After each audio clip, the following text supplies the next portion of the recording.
All right, everybody, we are going to be doing our first lab of Unit 2. This is the Isotopes and Atomic Mass lab. So what we have is a sample of this unknown element called iminium. And as you can see, iminium has three different isotopes. You have iminium 250. Remember that the 250 is the mass number. You have iminium 875, and you have iminium 2600. So the three different isotopes of iminium. Now, I have already taken the sample and counted out all the atoms within each isotope. So for iminium 250, there are 115 atoms. Be sure to record that in your data table.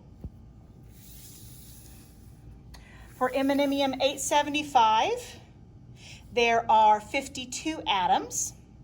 Be sure and record that into your data table. And then for iminium 2600, there are only 14 atoms. Again, be sure and record that into your data table.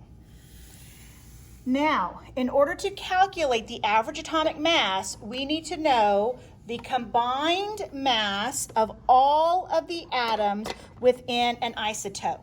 So we have our balance. Let's face it this way, sorry. All right, letting it get back to 0. Okay, we're going to put our weigh boat on the balance. We're going to 0 it so that it ignores the weigh boat.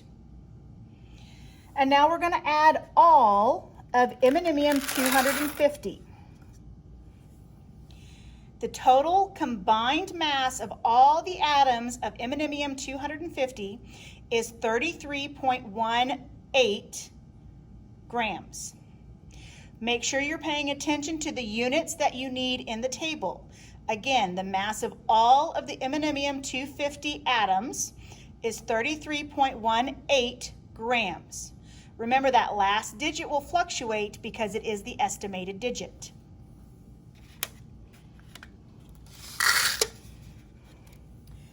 Okay, go ahead and re-zero, might be a little bit of a difference. Now let's add iminium 875.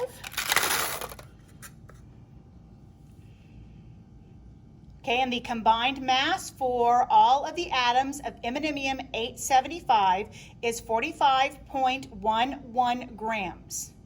45.11 grams. Again, pay attention to the units that you need in your table.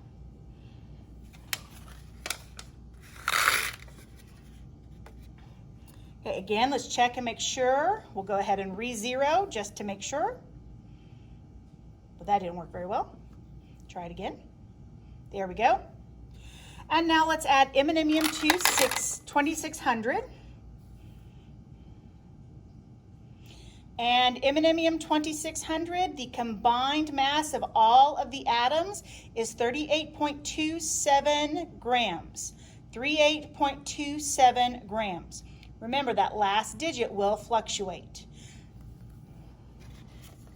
That is all of the data that you need to complete this lab. So make sure you're paying attention to the calculations you need to complete the table and on the post-lab questions at the end.